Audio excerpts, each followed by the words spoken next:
আসসালামু আলাইকুম সুপ্রিয় দর্শক মণ্ডলী। গর্ভধারণে নারীরা অনাগ্রহ প্রকাশ করছেন। দৈনিক একটি পত্রিকা দৈনিক আমার দেশ তার অনলাইনে কিছুক্ষণ আগে 3 ঘন্টা আগে প্রকাশ পেয়েছে, আপলোড হয়েছে। আমি যখন কথা বলছি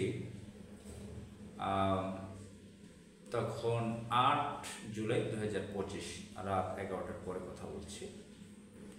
দৈনিক আমার দেশের অনলাইন তারা বিদেশি সংবাদ মাধ্যম থেকে সংগ্রহ করে এখানে প্রকাশ করেছেন। আমার দেশ অনলাইন, এটার শিরোনাম হচ্ছে গর্ভধারণে নারীদের অনাগ্রহ অভূতপূর্ব চ্যালেঞ্জের মুখোমুখি বিশ্ব। আমি এই প্রতিবেদন থেকে পড়ে শোনাচ্ছি আপনাদেরকে। যখন সারা এবং বেন ব্রিউইংটন বিয়ে করে লস অ্যাঞ্জেলেসে বসবাস শুরু করেন, তখন তারা আশা করেছিলেন তাদের জীবনের পরবর্তী পদক্ষেপ হবে সন্তান নেওয়া। তবে তা হয়নি। বরং প্রথম সন্তান জন্ম নেওয়ার চেয়ে তারা ক্যারিয়ারের দিকে মনোনিবেশ করেন, ভ্রমণ করেন এবং বন্ধুদের সাথে সময় কাটান। সংবাদ মাধ্যম এনপিআরের এক প্রতিবেদনে বলা হয়েছে, বাচ্চা নেওয়ার সিদ্ধান্ত পরিবর্তন করায় ব্রিউইংটন দম্পতির মধ্যে কোনো অপরাধ বোধ নেই। এই দম্পতি বলছেন তারা একটি বৃহত্তর প্রবণতার অংশ। যুক্তরাষ্ট্র সহ বিশ্বজুড়ে কম সন্তান নেওয়ার প্রবণতা উল্লেখযোগ্য হারে বৃদ্ধি পাচ্ছে। সারা মার্কিন সংবাদ মাধ্যমটিকে বলেন, আমি মনে করি ক্রমহ্রাসমান জন্মহার সরকারের জন্য উদ্বেগের বিষয়। কারণ এমন এক সময় আসবে যখন সবাই অবসরে যাবে এবং কর্মী পাওয়া যাবে না। অনেক গবেষক বিশ্বাস করেন যে এই বৈশ্বিক পরিবর্তন মূলত একটি ইতিবাচক বাস্তবতার দ্বারা পরিচালিত হচ্ছে। তরুণ দম্পতি, বিশেষ করে নারীরা, এখন অনেক বেশি স্বাধীন এবং অর্থনৈতিকভাবে স্বাবলম্বী। তারা তাদের জীবনে বাচ্চার ভূমিকা সম্পর্কে অনেকে ভিন্ন সিদ্ধান্ত নিচ্ছেন। নটরডেম বিশ্ববিদ্যালয়ের বন্ধ্যত্ব ও জনসংখ্যার প্রবণতা নিয়ে গবেষণা করা অর্থনীতিবিদ মেলিসা কার্নি বলেন, এমন নয় যে মানুষ আগের মতো আর বাচ্চা পছন্দ করে না, বরং তারা তাদের ক্যারিয়ারে সময় দেয়, তা আরও বেশি সময় অবসর কাটাতে পারে। এটি সামাজিকভাবে অনেক বেশি গ্রহণযোগ্য।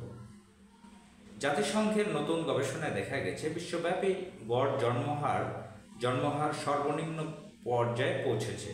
প্রায় প্রতিটি দেশ এবং সংস্কৃতিতে নারীরা কম সন্তান ধারণ করছেন। জাতিসংঘের সর্বশেষ প্রতিবেদন অনুসারে বিশ্বব্যাপী একজন নারীর গর্ভে জন্ম নেওয়া সন্তানের সংখ্যা 1960 সালে 5টি থেকে কমে গড়ে 2.2-এ দাঁড়িয়েছে। কারণে বলেন, বিশেষ করে যেসব দেশে লোকজনের রোজগার অনেক বেশি, সেসব দেশে আমরা সত্যিকার অর্থেই জনসংখ্যা হ্রাসের প্রশ্নে মুখোমুখি। অনেকে নারী সন্তান নিতেই আগ্রহী নন।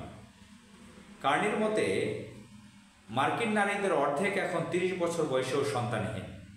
2 দশক আগে যেখানে মাত্র 1/3 মার্কিন নারীর এই বয়সে সন্তান ছিল না, অনেকে বাচ্চা পছন্দ করলেও বাচ্চা প্রতিপালন অনেক বেশি ব্যয়বহুল হওয়ায় একটির বেশি সন্তান নিতে আগ্রহী হচ্ছেন না। যুক্তরাষ্ট্রের জনসংখ্যার স্থিতিশীলতা বজায় রাখার জন্য কোনো বৃদ্ধি বা হ্রাস ছাড়াই গড়ে একজন নারীর প্রায় 2.1 সন্তান জন্মদান করা প্রয়োজন। জনসংখ্যার বিস্ফোরণ হচ্ছে না।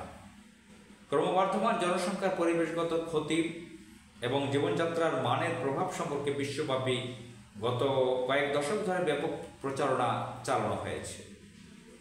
বেশিরভাগ জনসংখ্যাবিদ এখন বলছেন, জনসংখ্যার বিস্ফোরণ এখন স্থিমিত হয়ে গেছে। জাতিসংঘের গবেষণায় দেখা গেছে, ব্যক্তিগত স্বাধীনতা এবং নারীর অর্থনৈতিক ক্ষমতায়নের কারণে সন্তান জন্মদানের সংখ্যা দ্রুত হ্রাস পাচ্ছে। বিশ্বজুড়ে প্রতি 10টির দেশের মধ্যে 1টির বেশি দেশে দম্পতিরা সন্তান ধারণের হার এতটাই কমিয়ে দিয়েছেন যে অনেক বিজ্ঞানী উদ্বিগ্ন। চীন, ইতালি, জাপান, রাশিয়া এবং দক্ষিণ কোরিয়া সহ অনেক দেশে এরই মধ্যে জনসংখ্যা হ্রাস পেতে শুরু করেছে। তবে কার্নি বলছেন, জনসংখ্যা হ্রাস সম্পর্কে আশঙ্কাগুলো অতিরঞ্জিত এবং বিভ্রান্তিকর। বেশিরভাগ দেশে জনসংখ্যাগত পরিবর্তনগুলো কয়েক দশক ধরে ঘটবে বলে ধারণা করা হচ্ছে। ফ্রান্স সহ কিছু দেশ ক্রমহ্রাসমান গর্ভধারণ স্থিতিশীল করতে সক্ষম হয়েছে। জন্মহার হ্রাস একটি বাস্তব সমস্যা। বিশেষজ্ঞদের অনেকেই একমত যে জন্মহার হ্রাস একটি বাস্তব এবং গুরুতর সমস্যা, যা রাজনীতিবিদ ও নীতি নির্ধারকদের সমাধান করা উচিত। তবে রাজনীতিবিদ এবং বিজ্ঞানীদের মধ্যে যারা জনসংখ্যা হ্রাসকে একটি গুরুতর উদ্বেগ হিসেবে দেখেন, তারাও একমত যে দম্পতিরা আরও বেশি সংখ্যক সন্তান নিতে আগ্রহী হবেন। এমন একটি সংস্কৃতি এবং পরিবেশ তৈরি করা কঠিন এবং ব্যয়বহুল। সুপ্রিয় দর্শক মণ্ডলী, পুরো প্রতিবেদনটি আমি পড়ে শোনালাম। এটা উপলব্ধি আপনারা করতে পারেন এজন্য যে আমি এটা নিজের ইচ্ছাকৃতভাবে কিছু বলিনি, এবং এটা কোনো ওই যে বাংলাদেশে যাদেরকে মোল্লা মৌলবি বলা হয় তাদের এটা কথা না। যুক্তরাষ্ট্র সুপার পাওয়ার রাষ্ট্র, তাদের গবেষণা। তো আমরা আমাদের মুসলিম দেশ বাংলাদেশে যেটা দেখতে পাচ্ছি, এখানে যারা হুজুর আছেন, আলেম আছেন, তারাই ইসলামের শরিয়া ফলো করেন না। আমাদের মুসলিম দেশে স্বাস্থ্য ও পরিবার পরিকল্পনা মন্ত্রণালয় করা আছে। এই পরিবার পরিকল্পনা মন্ত্রণালয়ে সরাসরি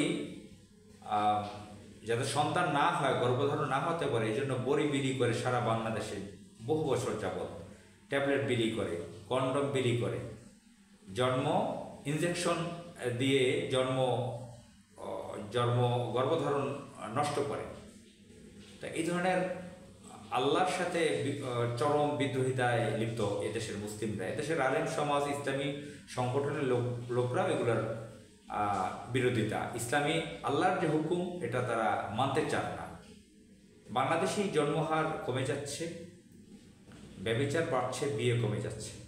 এজন্য আমাদের চিন্তা করা দরকার। আসসালামু আলাইকুম।